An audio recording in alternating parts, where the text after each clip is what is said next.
A paixão pela fotografia começou muito cedo, mas foi em 1989 que ele decidiu atuar profissionalmente. De lá para cá, tem desenvolvido trabalhos fotográficos nas áreas editorial, publicitária, industrial, arquitetônica, estilo, documental.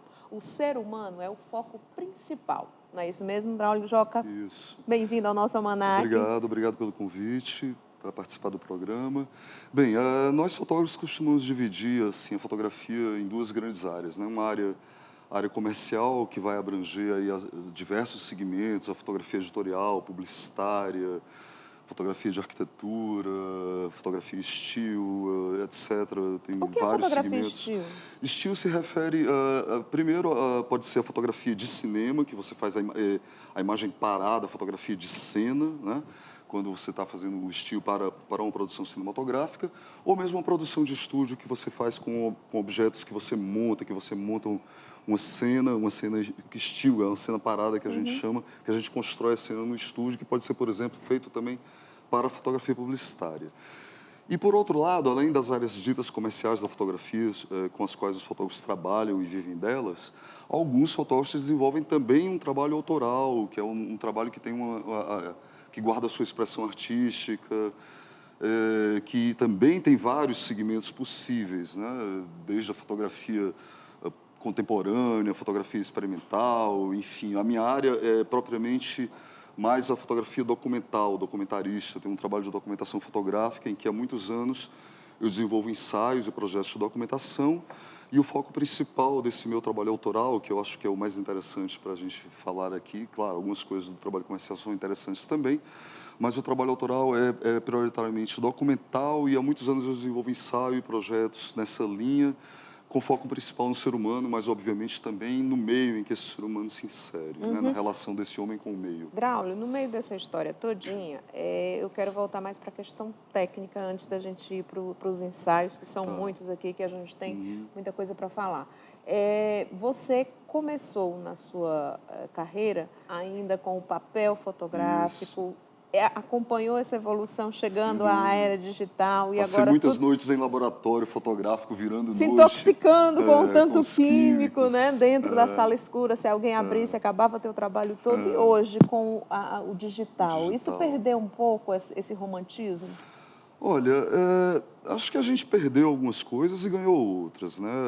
Na verdade, as novas tecnologias provocaram revoluções e mudanças no modo de trabalhar, não só na fotografia, mas em praticamente todas as profissões e segmentos. Antigamente, como você bem lembrou, a gente ficava ali se intoxicando com os químicos, mas também tinha um lado romântico da alquimia, de ver a imagem surgindo no papel, né, de trabalhar cada uma das fotografias, o tempo de revelação, o tempo em cada uma das bandejas dos químicos. Enfim, tinha toda uma alquimia, né, do processo tradicional, desde que a fotografia foi concebida, inventada, de todo o seu processo histórico. Então, eu ainda alcancei isso e era muitíssimo interessante. Eu te fiz essa pergunta, só te interromper um pouquinho, eu te fiz essa pergunta porque hoje em dia, quem vai começar, não sei se tem esse sabor todo. Tem. Eu outro dia via um filme, alguma coisa com a minha filha, em que a pessoa pegava o papel fotográfico, colocava na água e começava a aparecer. Aí a minha filha olhou e disse: mãe, o que é isso? Por que não botou no computador?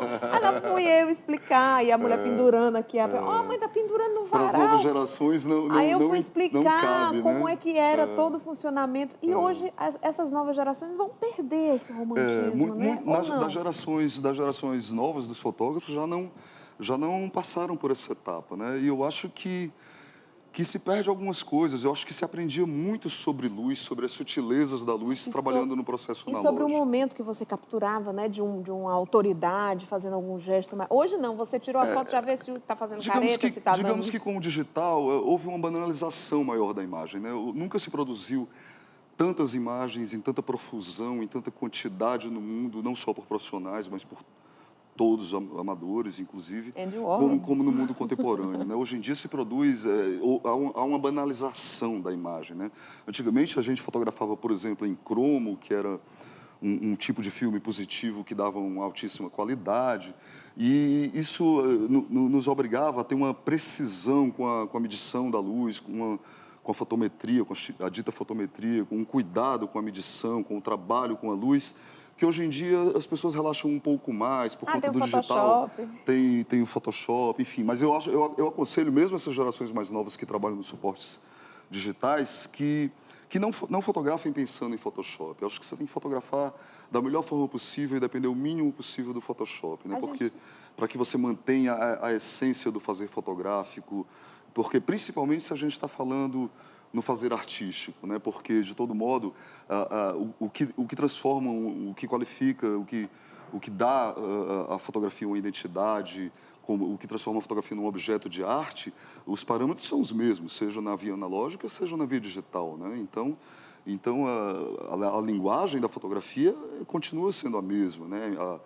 Sebastião Salgado vai continuar sendo maravilhoso sempre, né? Ele passou para o digital também, né? Ele cedeu. Alguns fotógrafos autorais tiveram muita relutância de passar para o digital, argumentando algumas questões técnicas de perca em alguns fatores técnicos e que achavam que por conta desses fatores técnicos influenciava na linguagem do trabalho, mas muitos deles já cederam, até pela dificuldade que passou a ser para nós fotógrafos.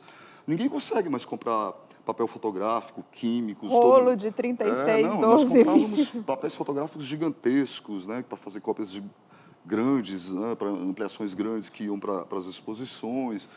A boa parte das fábricas de químicos e papéis fotográficos mundiais quebraram mesmo, faliram ou se transformaram em empresas pequenas.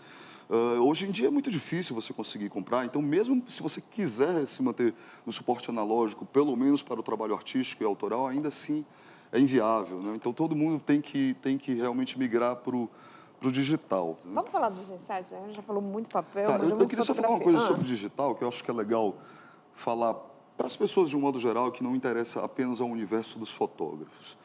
Hoje em dia eu percebo uma coisa, que por conta dessa banalização, dessa profusão gigantesca de imagens que se produz com bastante facilidade, né? Porque não se precisa mais comprar filme, revelar, você fotografa no celular, em qualquer coisa. Mas acontece muito uma coisa, que as pessoas vão descarregando ali suas fotografias nos seus computadores, né? nos seus pendrives, etc. HD. E um belo dia ligam um computador e cadê as imagens? Né? Se perderam, né? E queimou o HD, perdeu isso, perdeu aquilo. E aí é importante lembrar que fotografia é memória, né? Então, para nós, por exemplo, é emocionante ter as fotos dos nossos pais, dos nossos avós, quando, né, da vida, em várias etapas dos filhos, etc. Então, tenham cuidado com isso, de fazer sempre os backups necessários, porque os suportes digitais não são nada confiáveis, né? Nós sabemos disso. Gente, você me assustou agora. Porque antigamente eles guardavam o negativo lá, ele ficava mofado, empoeirado, mas ainda dava para copiar, fazer uma recuperação e tal. Hoje em dia, um HD pifou, se você não tiver um backup, cadê a foto da viagem com o teu filho? Cadê a foto daquele momento importante lá da tua vida? Então, lembre-se disso, fotografia é memória de um tempo que se esvai, né? De um tempo que está em constante processo de transformação e de um mundo que está em constante processo de transformação e de desaparecimento. Então, a fotografia é memória da nossa história, então, gente, desde a história pessoal, familiar, até a nossa história como humanidade. Então, é bom ter os backups, ou melhor ainda, voltar a ter o hábito, mesmo captando no suporte digital, de levar ao laboratório e fazer as cópias fotográficas, né? Vou fazer isso amanhã mesmo. Bom, vamos para os teus ensaios. Ensaio do Sertão, que foi Sertão Gênero Humano. Conta um pouquinho desse ensaio. Bom, esse trabalho tem muitos anos que eu faço, chama-se Sertões Gênero Humano, e é sobre os mais diversos tipos humanos que habitam o sertão cearense, né? É um dos ensaios que eu mais tenho identidade e afinidade. E tudo no sertão me interessa, não só as manifestações, digamos, mais efusivas, clássicas, por exemplo, das romarias do nosso Cariri ou do nosso Canidé, que é a nossa segunda maior romaria franciscana do mundo, vale lembrar, só perde para Assis, na Itália, que é onde nasceu São Francisco. Não só essas manifestações, digamos, mais mais importantes, mas também qualquer manifestação, não só as manifestações religiosas e culturais, mas qualquer manifestação gestual, comportamento, com o modo de viver das pessoas, né? Ou seja, é um trabalho de investigação sobre quem é esse ser humano inserido nessa realidade, e uma realidade, claro, que está em constante processo de transformação. E tu foi montando esse ensaio sobre o sertão? Vou fazer uma matéria para Veja no interior do Cariri. De repente, uma imagem te chama a atenção, você captura aquela imagem e já guarda para o teu ensaio? Algumas vezes, em meio a um trabalho comercial, a gente faz um pouco do autoral, mas nem sempre isso é possível, porque você está muito concentrado no trabalho comercial e no editorial, por exemplo, que você está fazendo, e são linguagens diferentes, né? Por exemplo, quando eu fotografo para algumas revistas da editora Abril, da editora Globo e outras editoras aqui no Ceará já há bastante tempo, faço Veja, faço Exame, faço Globo Rural, vou CSA, enfim, já fiz Carta Capital, Época, enfim, várias revistas. E quando a gente vai fazer, quando eu estou fazendo um editorial, eu divido o meu olhar com o olhar do editor, né, que eu estou trabalhando em parceria com ele, e com o olhar do leitor da publicação. Eu tenho que me tornar compreensivo a esse leitor. Então, eu estou atrelado à linguagem daquela publicação específica que eu estou trabalhando. Se eu vou fazer um trabalho de publicidade, aí eu vou dividir o meu olhar de fotógrafo com o diretor de arte da agência e com o cliente, o consumidor que compra aquele produto.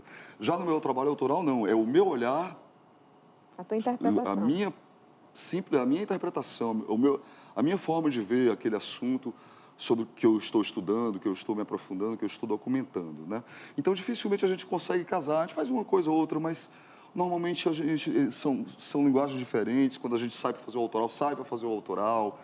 Os procedimentos, a linguagem são distintos. Por exemplo, no meu trabalho autoral, eu sequer utilizo flash. Eu nem levo flash quando eu vou viajar, flash compacto de câmera, porque eu não gosto de usar nenhuma fonte de luz que interfira na iluminação do ambiente que eu estou fotografando. Mesmo que seja uma iluminação muito precária, se eu entrar numa casinha no sertão que é iluminada ainda no querosene, né? Na vela, se eu fotografar uma romaria que as pessoas estão carregando velas, então é aquela luz do jeito que é, para quem veja essas fotografias consiga, não só a partir da luz, mas de tudo que está ali, da composição, da forma, consiga entrar o máximo possível naquele universo que eu pude ir até ele e que eu possa levar um pouco desse universo até as pessoas. Enquanto a gente estava conversando, algumas imagens dos seus trabalhos foram passadas aqui, né? Então, tem Mar de Luz, que foi feito aonde?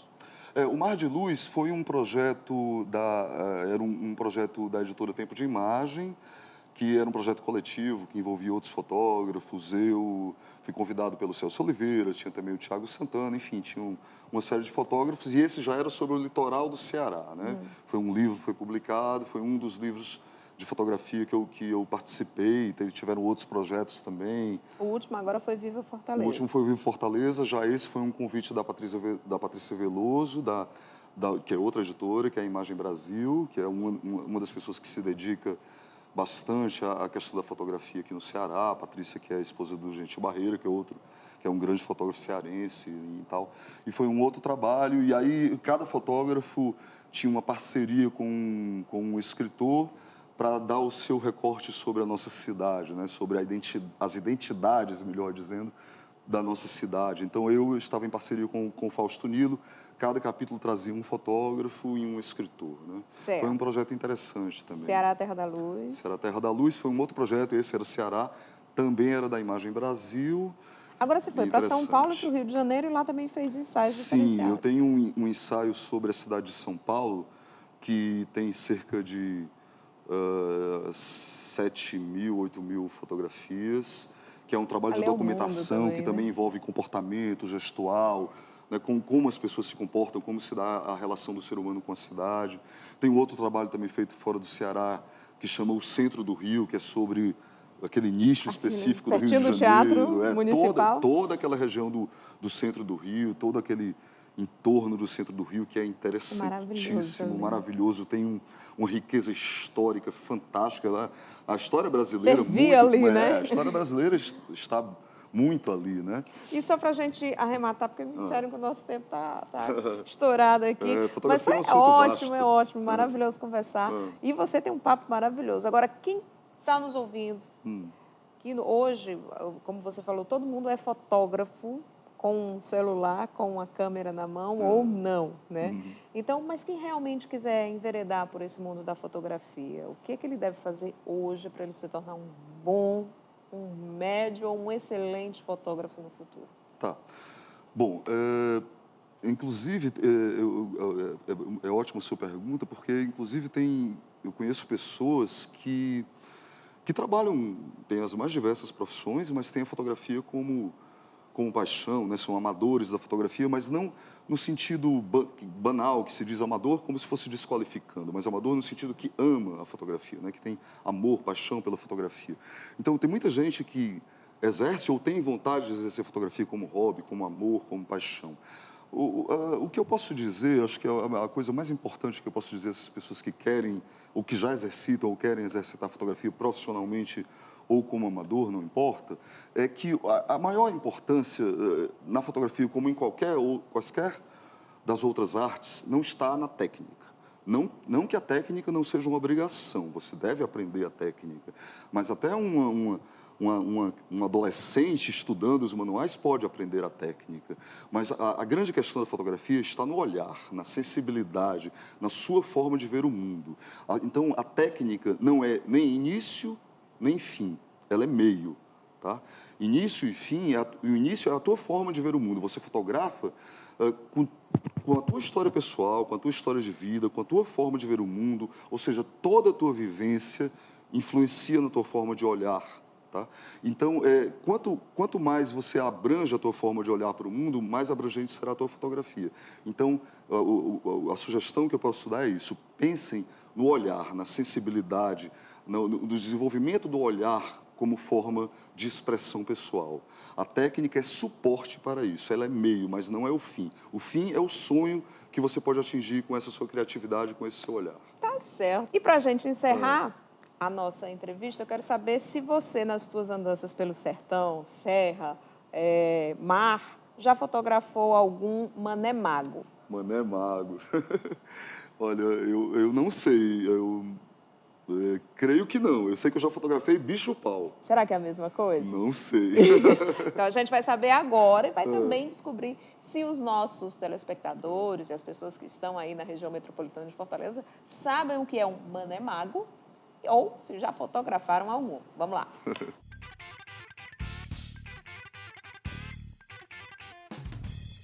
Mané mago, sei. Não é aquele de Jurema? Mané mago, todo mané mago ele é de Jurema. Repete, por gentileza. Ele parece um zigue-zague, um zigue-zigue. É um pastorzinho bem pequenininho. Não, tem dele grande, tem dele, mas é só o esqueleto mesmo. Você conhece o zigue-zague? Eu acho que sim, mané mago deve ser. Mané mago. Eu acho que é um pássaro. Um bicho, é um bicho. Mané mago é um mosquito. Ah, um gafanhoto. Minha, nunca vi falar, porque eu não sou daqui também. Mané magro, da onde bem? Eu vim do interior, lá da minha terra é um bichinho pequenininho, fininho, que se parece com um galinho. Não passa nada na cabeça, nunca ouvi falar. O gafanhoto é que chama mané mago. Mané mago é um calangue mago. Ele é bem magrinho, tem as perninhas assim, bem compridinhas assim, um bocado de perna. Eu sei que é o que eu já vi ele pulando, entendeu? Ele pula. Esse é instrumento de voz. Não é um esqueleto, não? Não, mané mago é um besouro. Não sei. Olá, meus amigos do Almanaque Cultural. A palavra da vez é mané magro, ou então Manuel Magro. É chamado em algumas regiões também de bicho-pau. Então, bicho do pau. Exatamente por causa da semelhança dele com um pedaço de madeira, de graveto. E essa semelhança é um excelente disfarce contra os predadores. O mané magro se defende dos predadores exatamente porque ele se confunde com os galhos, com os gravetos, e o predador não reconhece a sua presença. E mané magro também, você chama, por extensão, a uma pessoa extremamente magricela, malnutrida, que só mostra os ossos, Então é um termo um pouquinho depreciativo que você às vezes aplica para uma pessoa que não possui uma constituição robusta e, pelo contrário, se destaca pela magreza, certo? Pela secura na sua constituição física. É isso aí, minha amiga Carla Soraya. Parabéns pelo seu excelente programa. Tá aí, mais uma vez, cheiro grande, professor Mirson Lima. E você que está em casa, não sai daí, porque eu volto já já com a sonoridade de Paulo Calu e tem também uma dica da nossa culinária.